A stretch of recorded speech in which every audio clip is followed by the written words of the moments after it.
YouTube. So this is going to be my very first, drive-in before and after. And, if you've never been to a drive-in before, they are great. Go to them.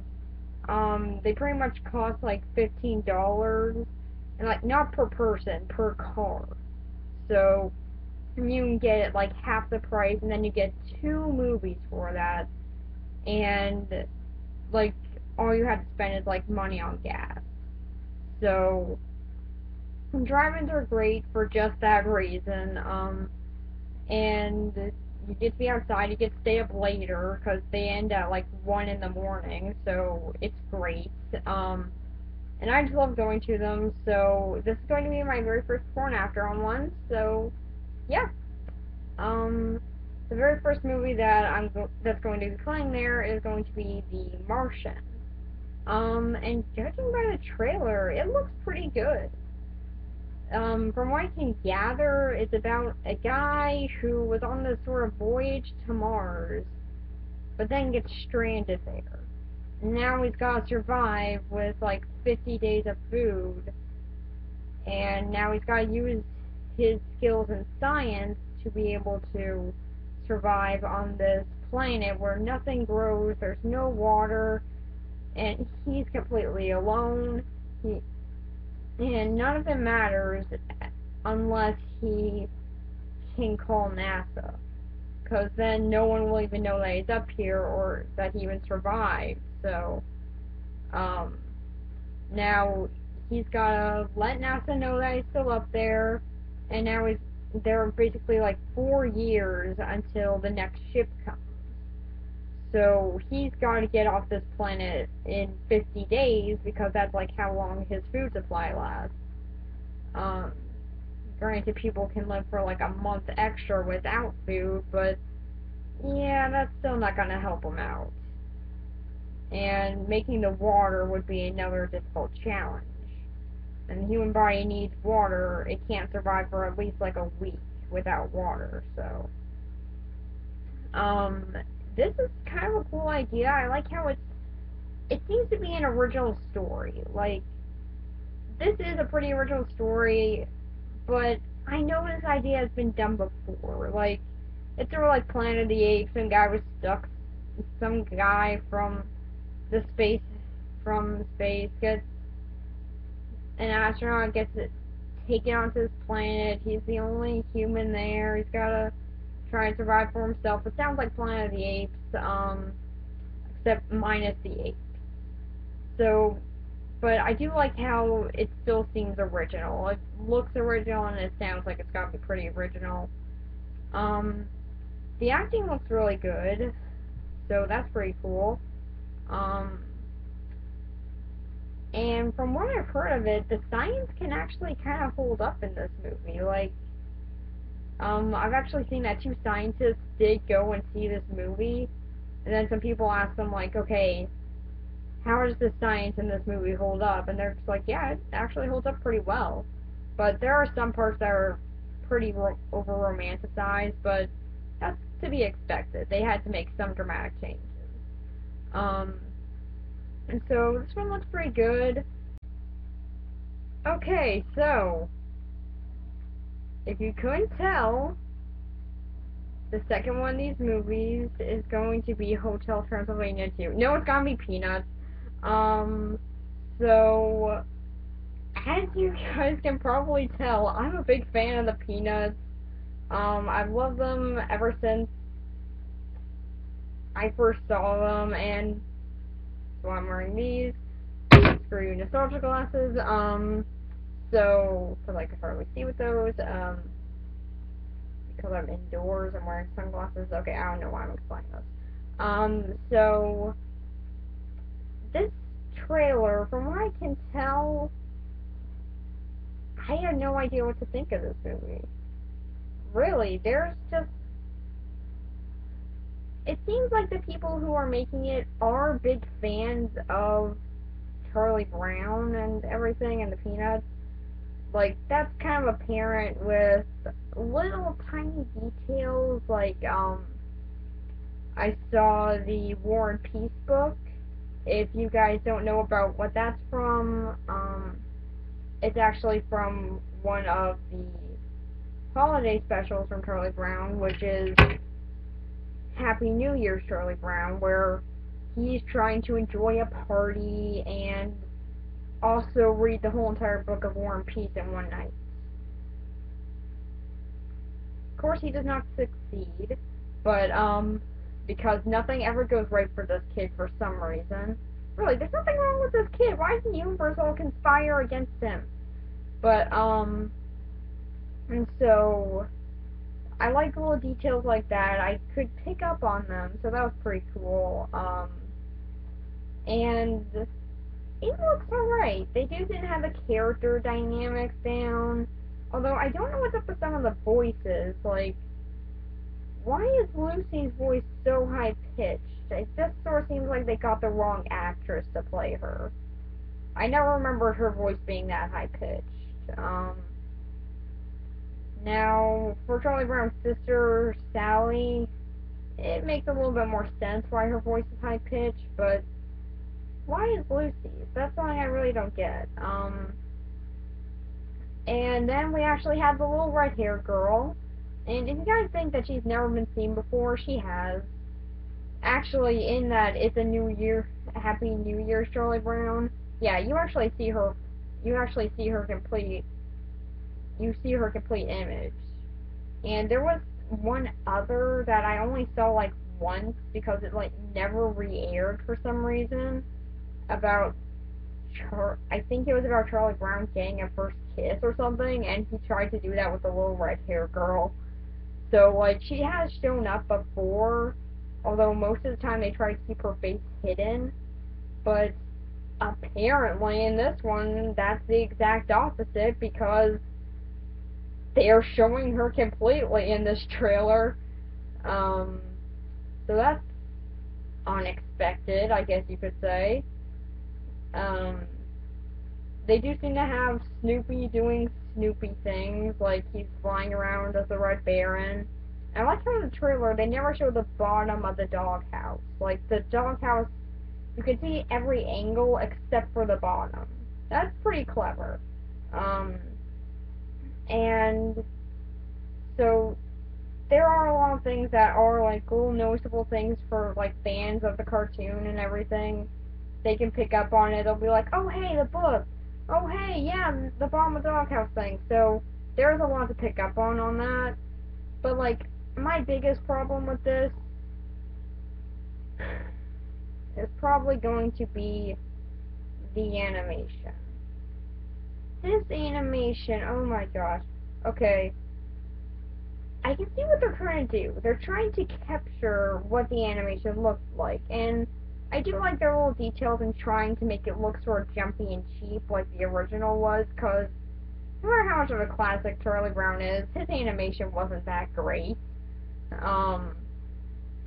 It was mainly like the characters that kept us staying. It was never the detailed animation. But with what they're doing with them here, okay, the best way I can describe them is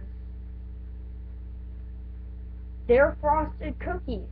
That's literally the way that I saw them. Aside from Snoopy, they all look like freaking frosted cookies. Like, it just looks like cookies of the Charlie Brown characters. Why is that? Like, the rest of the animation in the background and everything looks pretty good and looks like the cartoons. But, except for the characters, they look like frosted cookies of the characters. What's with that? No, look, this is what Charlie Brown's supposed to look like, and then they made his hair, like, purposely messed up and everything to look like a cookie. Why is that? Like, why make him look like a cookie? What's the point of that? What is really the point? But with Snoopy, I do like how they put in, like, little details with his fur and everything. That's kind of a nice little noble thing. So, there is detail. And where is Woodstock in this trailer? Yeah, where's this little guy? He's a popular character. Where is he? He's not there. I didn't see him anywhere. So where is he? Is he gotta be in there? Did they cut him out? What? Why does no one have any respect for little Woodstock? What's wrong with Woodstock? Where is he? So yeah, and I also saw nothing of the football, which is like the biggest, one of the biggest running gags with Charlie Brown, aside from the fact that nothing worked out for him, is him as trying to kick the football, and I didn't see that anywhere in this trailer, nor did I hear the music. Like, the theme song is hardly there. Until the very end of the trailer, I heard it, and I was just like, oh, thank God, it's actually there. But, like, is it gonna be in the movie? I really do hope so. And so there are quite a few things to pick on with this trailer, but it looks like a pretty good trailer. I mean, I can definitely tell that the creators of this movie do have a respect for the original cartoon, and they do like the original story and everything. So that passion is definitely in there, but again, this is Blue Sky.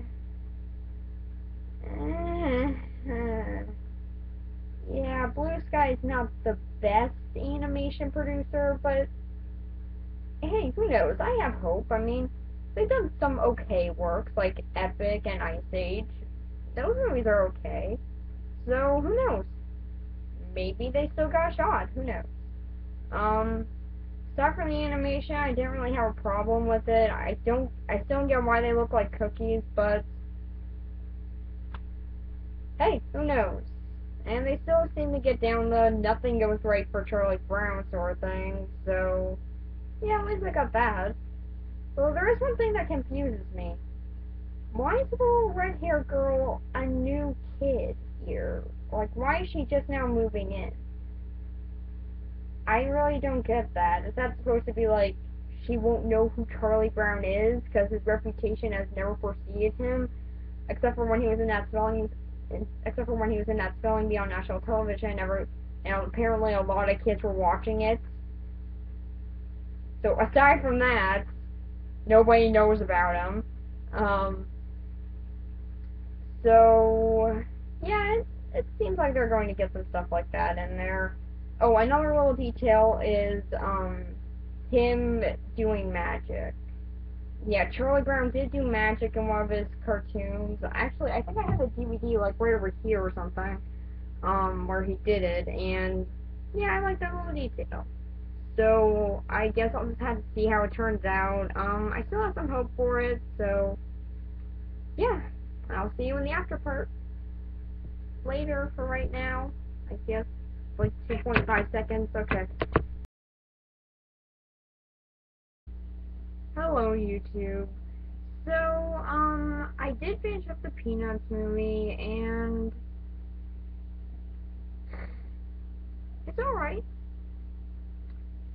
The animation, while I still couldn't get into that much, is okay. I do like the detail that they put into some things.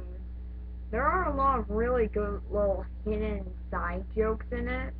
Like, earlier on in the movie, these two girls are reading a comic book for their book report, and then later on at the library, you actually see one of them looking into the comic book. That's pretty clever. It's nice that they remember that. And so there are a little bit of little details in there like that.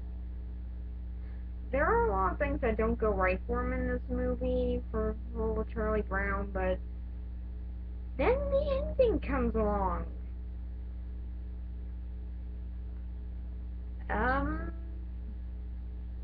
He gets a happy ending. I'm not so sure how I feel about this, because on the one hand, he's Charlie Brown. You don't want to have a happy ending. That's the running joke, is that nothing goes right for him, and yet here, something did. And that's kind of random, but I guess something had to go right for him, eventually. But then on the other hand, if you want to see something go wrong for him, take your pick. There are plenty of times when this happens. It's pretty much every other Peanuts adventure. So it is kind of nice to see him actually get that happy ending that he's always wanted, but then again, he's still Charlie Brown. You don't really want to see him succeed. Even though this is kind of a cool thought, it is still the thing with him. You don't really want to see him succeed. You don't want to see him get that happy ending. And pretty much the happy ending here is he gets the girl who goes off to summer camp, so now by the time that she gets back, she'll probably have already forgotten all about him. Never mind, he doesn't get the happy ending. Forget all that I just said. No, he's not going to get a happy ending after all. So the whole entire idea of this movie is pretty much him trying to become the boyfriend, I guess, of the little red-haired girl. And yes, that's really her name. Although granted, they do actually have a name on the school, on the testing scores sheet that says Mara. And there's no other kid in the class that I know of named Mara. So maybe the little red-haired girl is named Mara? That would be cool if that was like that subtle little detail, and I noticed that, but I don't know, there are a few kids that I don't recognize in there, but maybe that's because they just don't get enough attention. I don't know. So her name might be Mara. Still think it would have been nice to have actually said her name. Aside from the little red-haired girl. Oh, and also there's a point where Charlie Brown actually gets out a little piece of paper, and when he reads it, it actually says little red-haired girl. Did it actually say little red-haired girl, or did it say her actual name?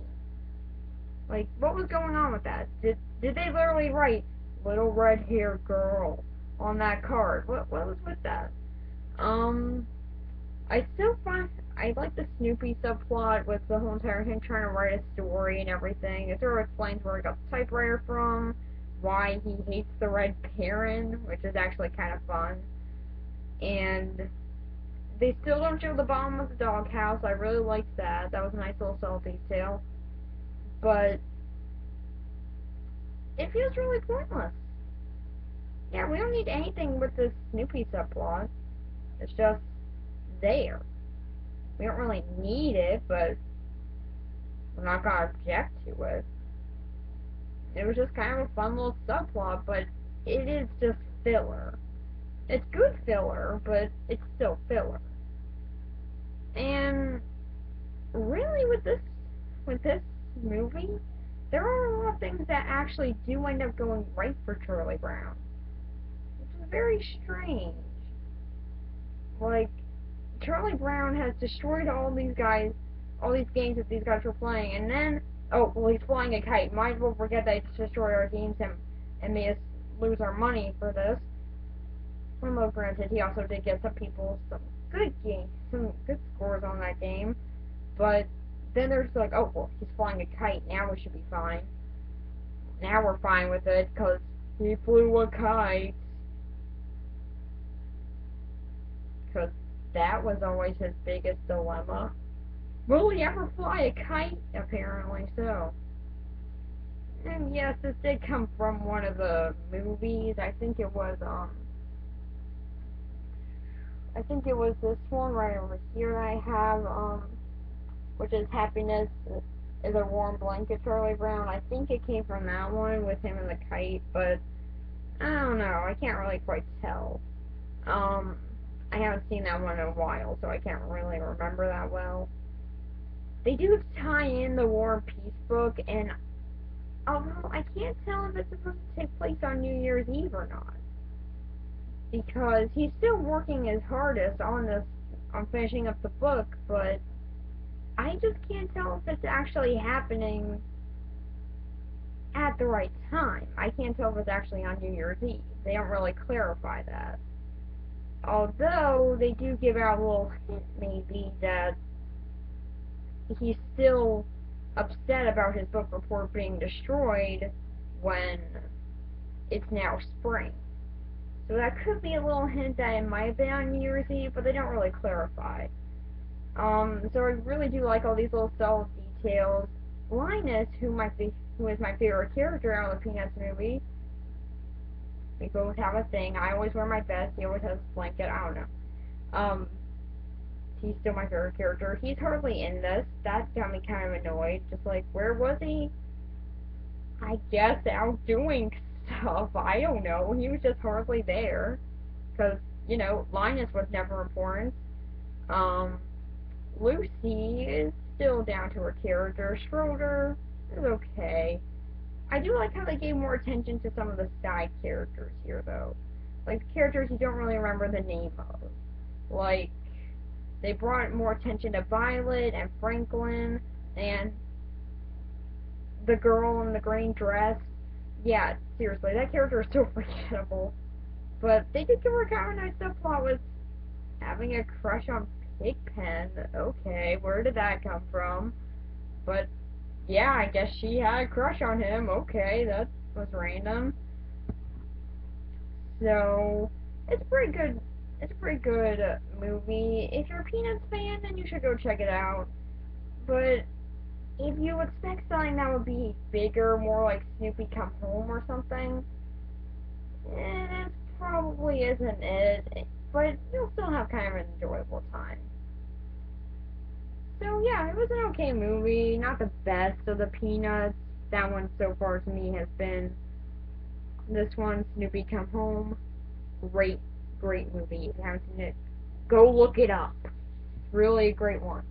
Really great from the Peanuts and very sad. But it's not up to that quality. It doesn't have that much weight to it, but it's still pretty good. The animation on the characters isn't that great, but they put in hand drawn animation. It's like I forgot about hand drawn animation. In this day, that was really surprising to me.